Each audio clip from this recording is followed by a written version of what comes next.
Bienvenue sur ma chaîne AstroClé pour trouver les clés des blocages. Je suis astrologue et analyste en clés génétiques. Aujourd'hui, nous cherchons les clés de Johnny Hallyday, en tout respect et bienveillance. Que son âme repose en paix. Quelles clés a-t-il activées durant son incarnation et quelles clés aurait-il pu activer sur son chemin d'évolution? De signe solaire Gémeaux, il nourrit sa curiosité, multiplie les expériences et les apprentissages. Il apprend vite pour retransmettre en finalité. Attention à la nervosité et à la dispersion. Saturne en Gémeaux peut freiner tout d'abord la communication, car il doit apprendre à utiliser son esprit correctement et efficacement pour devenir un génie de communication inventif et visionnaire avec Uranus en Gémeaux, ce qu'il a fait avec ses chansons. Un orateur talentueux avec Mercure en Gémeaux, d'autant plus que sa planète Neptune apporte son lot de confusion et d'illusions, mais aussi, surtout, exprime ses nobles vertus en faisant passer des messages pleins d'amour et d'espoir. Et il a besoin de communiquer ses émotions par la parole, avec la Lune en maison 3. Mais qui peut donner, celui qui a parlé en dernier, a raison. Justement, avec l'ascendant Vierge, il apprend à trier, à analyser ce qui est bon ou non pour lui.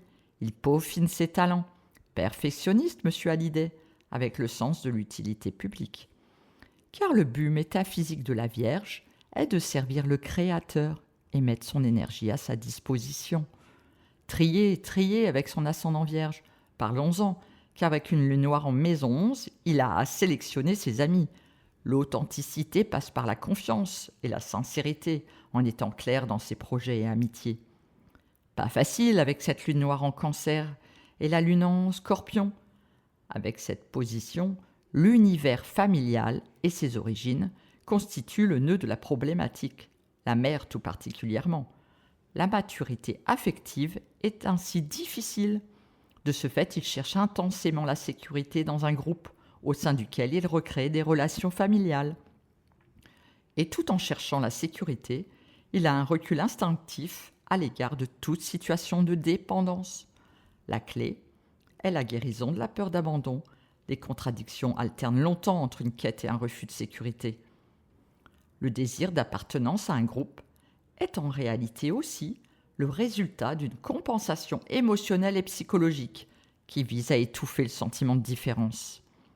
Avec Pluton en maison 11 et la lune noire, il porte des mémoires d'exclusion causées par des différences qui l'ont exclu, marginalisé.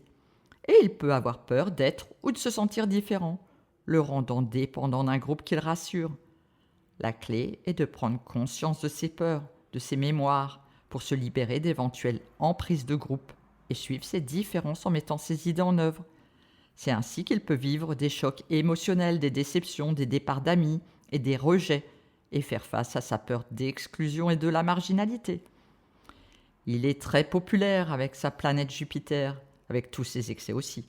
Mais ce Jupiter-là incarne protection et hospitalité. Attention toutefois de ne pas se laisser envahir. La clé est de mettre des limites.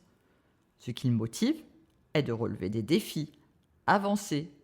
Attention à l'impulsivité, mais ce Mars en Bélier parle aussi d'un élan essentiel de créativité. Le boss est représenté par le Soleil et Saturne en maison 10. Un grand professionnel avec succès et réussite. Mars en maison 8 lui donne des dispositions pour apprendre les sciences occultes. Et il a des dons occultes, avec la Lune en Scorpion, lui donnant aussi une sexualité magnétique. Vénus en Lion peut exprimer son amour par des chansons, mais peut aimer les amours fastes et coûteux. Attention aux dépenses très élevées. En tout cas, il aime les divertissements, les enfants, et il aime séduire, plaire, avec un grand besoin de reconnaissance. Nous regardons les nœuds lunaires. Avec ces nœuds lunaires, il évolue par sa manière personnelle de penser, de s'exprimer. Il se libère d'enseignements et d'entourage étouffants. Il participe à l'évolution des mentalités. Il manifeste son originalité par son expérience de la diversité et de son contact avec des milieux différents, en Gémeaux, et par son ouverture et liberté d'esprit, maison 11 et Verseau. Il s'épanouit sans l'accord des autres. La principale clé est de guérir son enfant intérieur et utiliser son autorité naturelle pour s'affirmer, sans se montrer supérieur ou dominateur. Bref, s'aimer, s'accepter sans excès d'amour-propre ou d'auto-flagellation. L'art lui permet d'exprimer ses angoisses et de sortir de la mêlée en affirmant sa singularité. Il peut servir d'éducateur pour mettre au service d'autrui le principe d'autorité dont il aurait pu abuser dans une vie antérieure. Et enfin, il porte une blessure d'âme de culpabilité, visible sur son profil hologénétique. La clé est le pardon, se pardonner. Chaque planète peut se vivre sous 3 fréquences. De l'ombre à la pleine lumière. Là est votre libre arbitre. Que choisissez-vous? Quelles clés vous aideront vers la pleine réussite de votre plan divin? Si vous voulez en savoir plus, likez, partagez, abonnez-vous. Merci, à bientôt.